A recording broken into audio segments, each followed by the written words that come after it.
আসসালামু আলাইকুম, সবাইকে আসিফ একাডেমির পক্ষ থেকে স্বাগতম। অনেকে নবম দশম শ্রেণীর শিক্ষার্থীরা, বিশেষ করে এসএসসি 26 ব্যাচের শিক্ষার্থীরা রসায়ন বইয়ের এমসিকিউ নিয়ে অনেক ভীত। কেন ভীত হওয়ারই তো কথা। রসায়ন অনেক একটা ক্রিটিক্যাল সাবজেক্ট আমার কাছে মনে হয়, আপনাদের কাছে কি মনে হয় জানি না, তবে রসায়নের এমসিকিউ গুলো একটু ক্রিটিক্যালি হয়, যেগুলো বেসিক থেকে জানার প্রয়োজন হয়। এই জন্য আমি আপনাদের জন্য গবেষণা করে রসায়ন 4th অধ্যায় মাত্র 30টি এমসিকিউ সিলেক্ট করেছি। যদি আপনি এই 30টি এমসিকিউ একবার ধরতে পারেন এবং নিয়ম অনুযায়ী করে যান, 100% গ্যারান্টি এই রসায়নের এই 4th নম্বর অধ্যায়ের আর এমসিকিউ বাদবেন না। আপনাকে যেই এমসিকিউ দিক না কেন, আপনি অবশ্যই রসায়ন 4th অধ্যায়ের এমসিকিউ করতে পারবেন। 30টা এমসিকিউ এর মধ্যে আমি আপনাদের মাত্র 2টা এমসিকিউ সলভ করে দেখাবো এবং কিভাবে সলভ করবেন, কত সহজ টেকনিকে সলভ করবেন এটা দেখাবো। দেখানোর পরে যাদের প্রয়োজন, যে আমার প্রয়োজন যে আমি ভালো করতে চাই, পরীক্ষায় এমসিকিউ ভালো করতে চাই, ভালো একটা রেজাল্ট করতে চাই, সেহেতু আমার সাথে আপনারা যোগাযোগ করতে পারেন। আমি আপনাদের পিডিএফ দিয়ে দিব, অথবা আমার থেকে প্রিন্ট পিডিএফ কপিও নিতে পারেন। এজন্য রসায়ন 14 অধ্যায় মাত্র 30টি এমসিকিউ এর মধ্যে আমি আজকে আপনাদের মাত্র 2টা এমসিকিউ সলভ করে দেখাবো। আসেন সেই 2টা এমসিকিউ। 1 নম্বর এমসিকিউ, কোন মৌলটি অধিকতর তড়িৎ ঋণাত্মক? আপনারা জানেন না যে পর্যায় সারণীর বাম থেকে ডান দিকে গেলে তড়িৎ ঋণাত্মকতার মান বাড়ে এবং উপর থেকে নিচের দিকে পর্যায় সারণীর গেলে তাহলে কি তড়িৎ ঋণাত্মকতার মান কমে।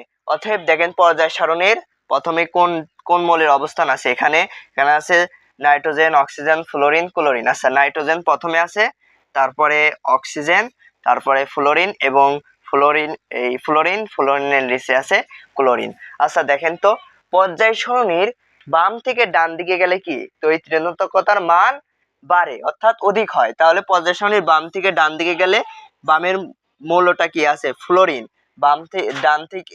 বাম দিকে গেলে তড়িৎ ঋণাত্মকতার মান বাড়ে এবং উপর থেকে নিচের দিকে গেলে তড়িৎ ঋণাত্মকতার মান কমে। এখানে দেখেন যে কোন মৌলটি অধিকতর তড়িৎ ঋণাত্মক? ফ্লোরিন ডান থেকে বামে এবং ক্লোরিন নিচে কি ওর মান তড়িৎ ঋণাত্মকতার মান কমে যায়। তাহলে কি পর্যায় সারণীর ডান থেকে বামে গেলে তড়িৎ ঋণাত্মকতার মান কমে, অতএব ফ্লোরিন কি সবচেয়ে সর্ববামে আছে, অতএব অধিকতর তড়িৎ ঋণাত্মক কোনটা হবে? ফ্লোরিন। এই একটা এমসিকিউ যদি আপনি পারেন, এই তড়িৎ ঋণাত্মকতার সম্পর্কে, অধিকতর তড়িৎ ঋণাত্মকতা, কম তড়িৎ ঋণাত্মকতা, আপনি সব এমসিকিউ পারবেন, খালি ধরতে হবে। এই একই এমসিকিউ দিবে, কি করবে? খালি অপশন চেঞ্জ করবে। এখানে ধরেন এই অপশন চেঞ্জ করে দেবে। এরপরে আসেন যে ক্যালসিয়াম 2 নাম্বার, ক্যালসিয়াম পর্যায় সারণীর কোন পর্যায়ে অবস্থিত? সহজ টেকনিক আছে পর্যায় সারণীর, আপনারা ওই যে এই সূত্র দিয়ে করবেন, ওর থেকে অনেক লেট হয়ে যাবে, আপনার এমসিকিউ করতে করতে সময় পাবেন না 25টা এমসিকিউ করার জন্য। সবচেয়ে শর্টকাট টেকনিক হচ্ছে এই টেকনিকটা 1, 3, 11, 19, 57, এই 55, 87। এই টেকনিকটা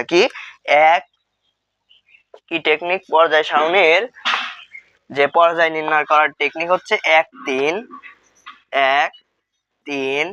11, 19,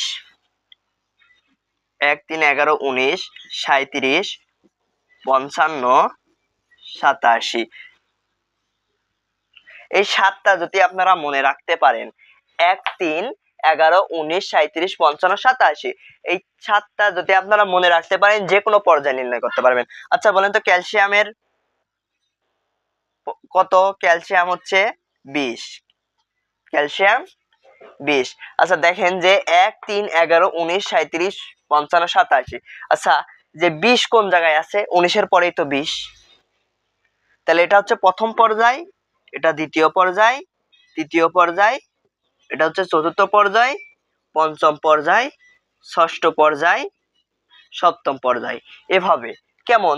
যদি বলে এখানে ধরেন অক্সিজেন কোন পর্যায়ে অবস্থিত? 3, 3-এর পরে 11-র নিচে অর্থাৎ 10, তাহলে ক্যালসিয়াম কি দ্বিতীয় পর্যায়ে অবস্থিত? আপনি মিলাইলেন, অনেক সহজ। তাহলে 19, তাহলে 19-এর পর 20, ক্যালসিয়ামের যেহেতু 20, অতএব পর্যায় সারণী কত? যে ক্যালসিয়াম কোন পর্যায়ে অবস্থিত? 4th নাম্বার পর্যায়ে অবস্থিত। সহজ টেকনিক, কি মনে রাখবেন? 1, 3, 11, 19, 37, 55, 87। এইভাবে আপনারা যদি আজকে এই 2টা এমসিকিউ সলভ করালাম, আমার কাছে পিডিএফ কপি আছে মাত্র 30টা এমসিকিউ আমি গবেষণা করে অ্যানালাইসিস করে বের করেছি। আপনারা যদি নিতে চান বা পেতে চান, ভালো ফলাফল করতে চান, আমার সাথে যোগাযোগ করতে পারেন। তাছাড়া 30টা এমসিকিউ সলভ করে দেওয়ার এখন আমার সময় হবে না, মানে সময় হচ্ছে না জন্য আমি আপনাদের 30টা এমসিকিউ সলভ করে দিতে পারবো না। কিন্তু আপনারা যদি পিডিএফটা নেন, তারপরে যদি বলেন যে কোনো জায়গায় সমস্যা থাকে, কোনটা না বোঝেন, সেটা আমি সলভ করে দেব। আমার কাছে পিডিএফ কপি আছে এবং আমার কাছে প্রিন্টেড কপিও পাবেন ইনশাল্লাহ। যারা যারা পেতে চান অতি দ্রুত যোগাযোগ করবেন। ইনশাল্লাহ আপনারাও 4র্থ অধ্যায় রসায়ন 4র্থ অধ্যায় থেকে সকল এমসিকিউ কমন পেয়ে যাবেন এবং ঠিকঠাক অ্যান্সার করতে পারবেন।